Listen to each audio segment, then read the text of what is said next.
ፕሬዝዳንት ዶናልድ ትራምፕ ወደ ስልጣን ከተመለሱ በኋላ በመካከለኛው ምስራቅ ያለው የጂኦፖለቲካ ትኩረት ጣሪያ ነክቷል። ከዋሽንግተን እስከ ቴህራን፣ ከለንደን እስከ ፒዮንግያንግ ያሉ ክስተቶች እርስ በእርሳቸው የተሳሰሩ የጦርነት ድግሶች እየመሰሉ መጥተዋል። በዚህ ቪዲዮ ውስጥ ለምን ኢራን የዓለምን የንግድ መስመር ለመዝጋት እንደቆረጠች፣ ካማላ ሃሪስ ለምን ትራምፕን በከባድ ቃላት እንደወነጀሉና በለንደን ጎዳናዎች ላይ የተጀመረውን ሚስጥራዊ የስነ ልቦና ጦርነት ምን መልክ እንዳለው በዝርዝር እንመለከታለን። ይህ መረጃ ለኢትዮጵያውያንም ቢሆን እጅግ ወሳኝ ነው። ምክንያቱም በቀይ ባህር ላይ የሚፈጠር ማንኛውም ችግር በቀጥታ የኑሮ ውድነትን ወደ ቤታችን ይዞ ስለሚመጣ ነው። እስከ ፕሮግራማችን ፍጻሜ ድረስ አብራችሁን ቆዩ።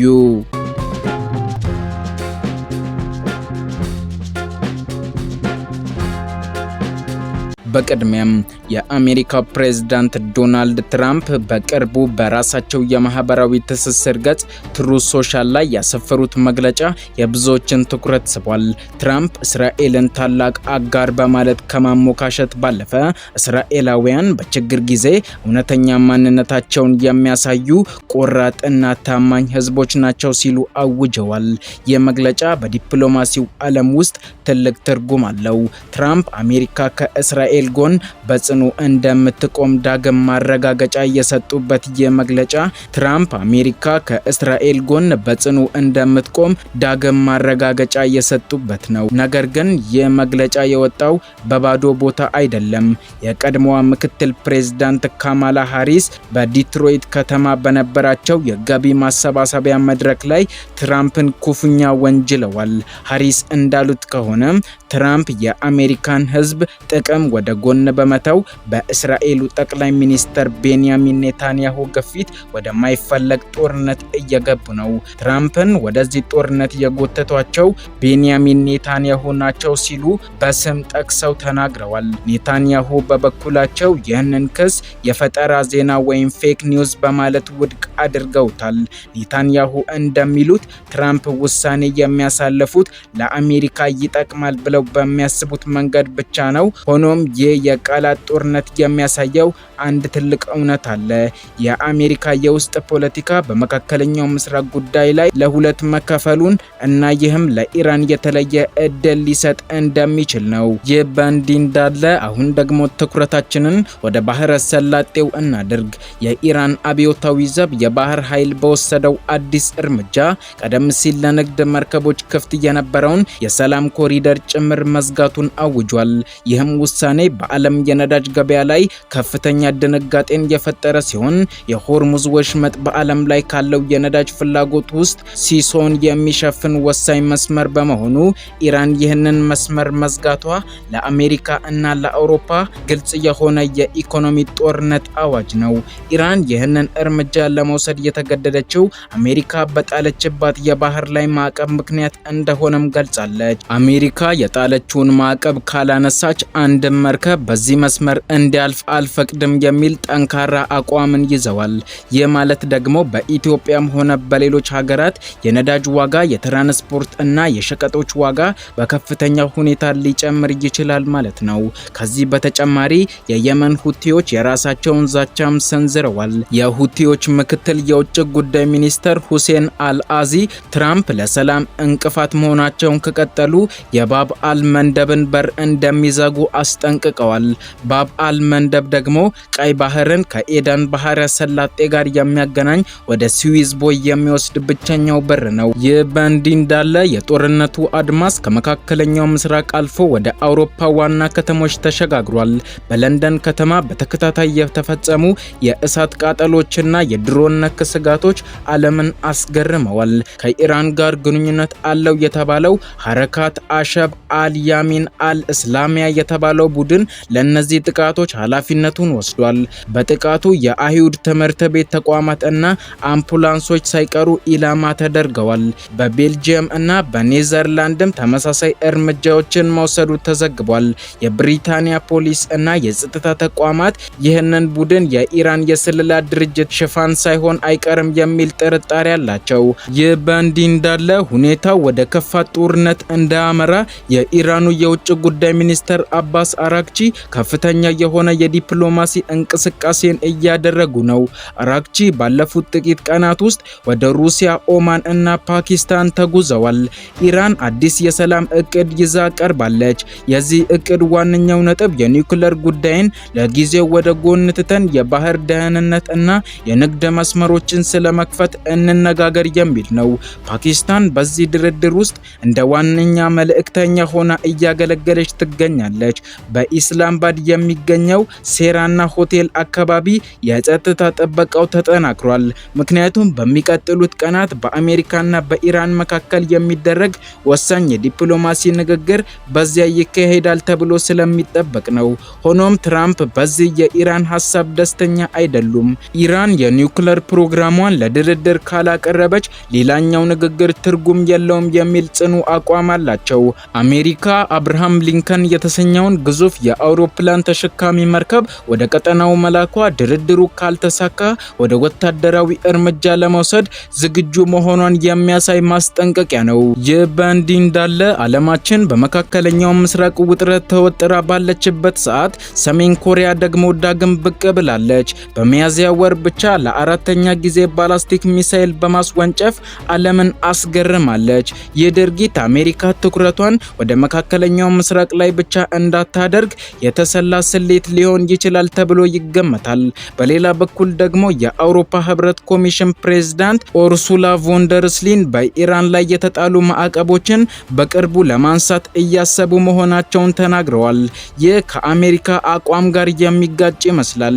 አውሮፓ የኢነርጂ ፍላጎቷን ለማሟላትና የንግድ መስመሩ እንዲከፈት ስትል ከትራምፕ ከፍተኛ ጫና ወይም ማክሲመም ፕሬዠር ፖሊሲ ወጣ ያለ መንገድን እየፈለገች ሊሆን ይችላል የሚሉ ሀሳቦችም አልጠፉም። ይህ በእንዲህ እንዳለ ወደ ጥልቁ የኢኮኖሚ ትንተና ስንገባ የሆርሙዝ ወሽመጥ መዘጋት ማለት ለዓለም በቀላሉ የሚታይ ጉዳይ አይደለም። ይህ ጠባብ የባህር መስመር በቀን ከ20 ሚሊዮን በላይ በርሜል ድፍድፍ ነዳጅ የሚያልፍበት የዓለም ኢኮኖሚ የደም ስር ነው። ኢራን ይህንን መስመር ሙሉ በሙሉ እዘጋለው ስትል ለነዳጅ አስመጪ ሀገራት ትልቅ የቤት ስራን ሰጥታለች። በተለይም እንደ ቻይና፣ ህንድና ጃፓን ያሉ የኤዥያ ግዙፍ ሀገራት አብዛኛው የኢነርጂ ፍላጎታቸውን የሚያሟሉት በዚህ መስመር በሚያልፈው ነዳጅ ነው። ኢራን ይህንን እርምጃ የወሰደችው አሜሪካ የጣለችባትን የባህር ላይ ማዕቀብ የተኩስ አቁም ስምምነቱን እንደ መጣስ በመቁጠር ነው። ባለፈው ሳምንት መርከቦች የተወሰነ ክፍያ እየከፈሉ እንዲያልፉ ፈቅዳ የነበረ ቢሆንም አሁን ግን ያንን እድል ሙሉ በሙሉ ዘግተዋለች። ማንኛውም ክልከላውን ጥሶ ለማለፍ የሚሞክር መርከብ የጥቃት ኢላማ ይሆናል የሚለው ማስጠንቀቂያ የኢንሹራንስ ኩባንያዎች በመካከለኛው ምስራቅ ለሚጓዙ መርከቦች የሚጠይቁት ክፍያ ሰማይ እንዲነካ አድርጎታል። ይህ ደግሞ በቀጥታ ወደ እኛ ሀገር የሚመጡ የሸቀጦች ዋጋ ላይ ጫና መፍጠሩ የማይቀሬ ነው። ይህ በእንዲህ እንዳለ በሌላ በኩል የአውሮፓ ህብረት የሚገኝበት ሁኔታ እጅግ አስገራሚ ነው። የህብረቱ ኮሚሽን ፕሬዝዳንት ኡርሱላ ቮንደርስሊን ማዕቀቦችን ለማንሳት ፍላጎት እንዳላቸው መግለጻቸው ከአሜሪካው ፕሬዝዳንት ዶናልድ ትራምፕ ጋር ሊያጋጫቸው ይችላል። አውሮፓ በዩክሬን ጦርነት ምክንያት ከሩሲያ የምታገኘውን ጋዝ ካጣች በኋላ ወደ መካከለኛው ምስራቅ ፊቷን አዙራ ነበር። አሁን ደግሞ የሆርሙዝ ወሽመጥ ከተዘጋ አውሮፓ የከፋ የኢነርጂ ቀውስ ውስጥ ትገባለች። ቮንደርስሊን ማንም በኢራን ላይ ማዕቀብ የመጣል ፍላጎት የለውም ማለታቸው ከቴሄራን የተዘረጋ የሰላም እጅ ይመስላል። ነገር ግን ቅድመ ሁኔታን አስቀምጠዋል። በዜጎች ላይ የሚፈጸመው ጥቃት መቆም አለባቸው ብለዋል። ይህ ዲፕሎማሲያዊ አካሄድ አሜሪካ ከምትከተለው ከፍተኛ ጫና ፖሊሲ ጋር የሚጋጭ በመሆኑ በትራንስ አትላንቲክ ግንኙነት ላይ መጠነኛ ስንጥቅን ሊፈጥር እንደሚችል የፖለቲካ ተንታኞች ይናገራሉ። አውሮፓ ሰላም ትፈልጋለች፣ ትራምፕ ግን ውጤትን ይፈልጋሉ። ይህ በእንዲህ እንዳለ አባስ አራግቺ ይዘውት የቀረቡት አዲስ የሰላም እቅድ ለዋሽንግተን ትልቅ ፈተና ሆኗል። ኢራን የኒውክሌር ጉዳዩን ለጊዜው እናቆየውና ጦርነቱን ለማቆም በሌሎች ጉዳዮች ላይ እንስማማ የሚል ሀሳብን አቅርባለች። ይህ ስልታዊ አካሄድ ነው፣ ምክንያቱም ኢራን በአሁኑ ወቅት በኢኮኖሚ ማዕቀቡ ክፉኛ እየተጎዳች ስለሆነ ትንፋሽ መውሰጃ ጊዜን ትፈልጋለች። የኒውክሌር ፕሮግራሟን ለድርድር አለማቅረቧ ግን በትራምፕ አስተዳደር ዘንድ እንደ ቀይ መስመር መጣስ ተቆጥሯል። የአሜሪካ ባለስልጣናት እንደሚሉት ከሆነ ፕሬዝዳንት ትራምፕ የኢራን የኒውክሌር መርሃ ግብርን ወደ ጎን እንዲተው በሚጠይቀው ነጥብ ላይ ከፍተኛ ቅሬታ አላቸው።